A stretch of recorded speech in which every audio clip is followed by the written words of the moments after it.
What's up YouTube, my name is Patrick. Thanks for stopping into my channel. Today I wanted to just hop on here and show you guys my personal 2010 335i BMW M Sport.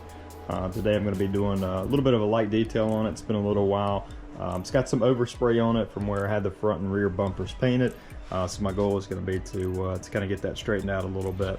But to give you a little backstory on this car, I bought it in September of 2021 from a gentleman up in Ohio, and this again, like I said, is a 2010 335i car. It is an M Sport package in Le Mans blue in color. So it is an absolutely beautiful color. 6-speed manual car, N54 car. Does have a few upgrades on it. Put that carbon fiber rear spoiler on it. It's got the Apex wheels, and does have charge pipe and blow-off valve and dual intakes and everything like that on it. So JB4 tune, but other than that, it's pretty much stock. Fun little car. Really have enjoyed it. So today I'm gonna work on kind of getting this paint straight. As you can see, here is some overspray on it. You'll notice right here is where the overspray begins. From again, some of the paint work that I had done on the front and rear bumpers. May or may not show me wet sanding and buffing these front bumpers, or front bumper and rear bumper, but we'll see what we can do.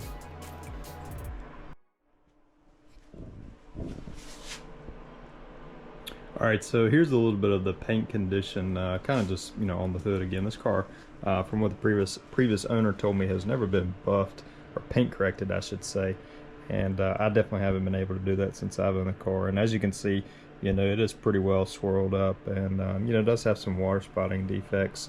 Again, most of this right here is also cloudy because of the overspray that's on the car. Again, from when it was painted, you can actually see there on the fender where the overspray line is and things of that nature. But anyway, so on and so forth, we're going to get it, try to get it all fixed up, and I'm actually going to be doing a little bit of a rinseless wash on it here in the garage today. It's a little bit cold outside. I don't feel like necessarily kind of getting out the pressure washer and doing all that type of stuff. So I do have a scissor lift up underneath the car, so you may see me lift the car up. I may not even get into doing all that today. But all right, so what I'm going to be doing today is a absolute rinseless wash by P&S. This is actually the first time that I've used this product. I typically just use Optimum No Rinse. It's kind of been my go-to for rinseless washing, but what I'm going to do is put a little bit extra in the bucket today, just because I'm going to be using this also as a clay lubricant, because I do plan on clay bar the car to get off a lot of that overspray.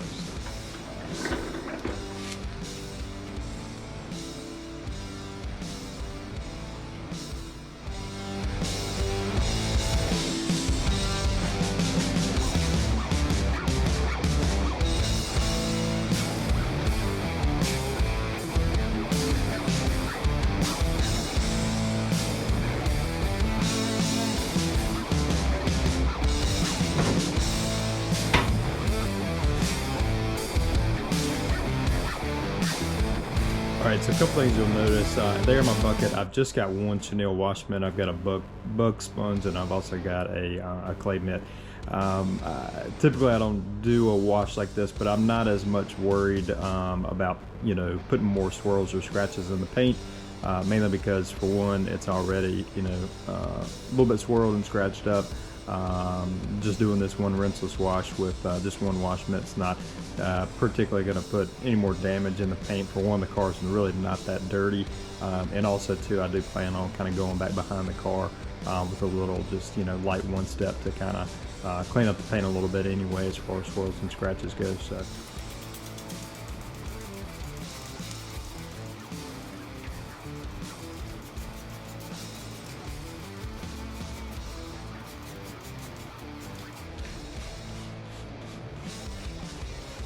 Just do a little pre-spray with Absolute. Just kind of help emulsify that dirt and dust that's on the surface there. So.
All right, so what I'm going to be doing here is I've already got PNS Absolute kind of in their clay lubricant form on the surface of the paint right now, just kind of sitting, but I'm also going to spray this iron remover on it to kind of help remove some of those contaminants.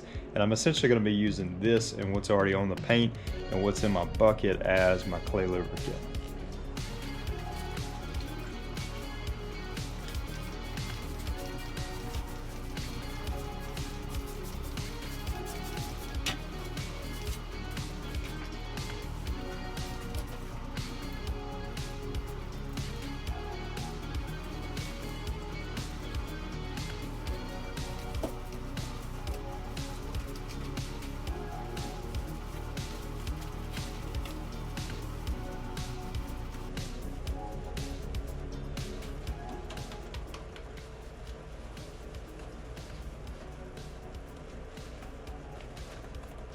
So I can already hear the paint, as you notice. I don't know if you can hear that or not, but it's very rough, sounds gritty, sounds like sandpaper.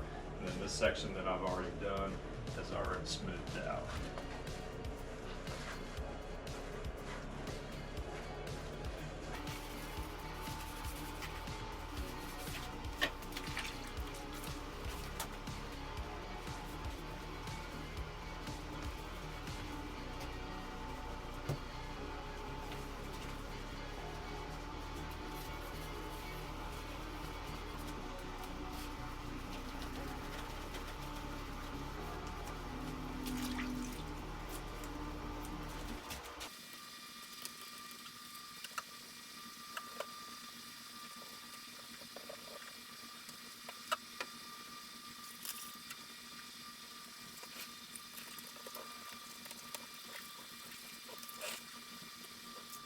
Alright, so what I'm going to have to do up front is this hood and this fender and everything is heavily contaminated. I couldn't get it off with my clay mitt, so I'm going to have to break out a traditional clay bar to try to get some of this overspray removed here.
All right, so what you're about to see me do is wet sand this bumper. I'm probably going to start out with 3000 grit. The reason that I am wet sanding it is, again, I had the front and the rear bumper repainted. It's got just a little bit of orange peel and a few specks of trash here and there. So body shop that I used never wet sanded it and buffed it. So that's what I'm going to do. Just kind of wet sand it down with 3000, see if we can get a little bit smoothed out. If I have to, I may have to step down to 1500 or 2000 and re-step it back up. But for now, I'm just going to try to kind of spot treat it with a little bit of 3000 and see how it goes. So check this out.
Okay, so here's what's going on. Here's what I've done that I did not get a chance to video. So what I did was do a polish with the dual action and the microfiber pad right here on the front bumper to kind of get rid of some of those rotary marks from after I had to wet sand. And then also I did the same thing. I wet sanded and rotaried with a heavy cut compound, and then went back with the dual action and the microfiber cutting pad on the rear bumper as well. So all that's been done. I haven't had a chance to video that. And then I've also went through on the hood with the dual action, my larger one, Max Shine, and microfiber cutting pad, and did a one step with some classic polish by Shine Supply, and just kind of buffing out, trying to, you know, just do a minor paint correction here on the hood of the Beamer. So this side has been done with the one step, and I've still got to go back through and work on the rest of this hood. So what I'm going to do after that is probably go through and just finishing, you know, pretty much going over these panels and fenders and doors and everything, just kind of hitting everything with a light one step, and probably going to throw some ceramic wax on it. Again, not going for perfection here, but just wanted to kind of mainly clay bar it to get all the overspray off from the body shop when the bumpers were painted, and then just kind of get the rest of this paint glossed up a little bit, looking good, shining good. Again, not going for perfection as far as swirls and scratches and stuff like that. So it's going to come out real nice.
Thank you.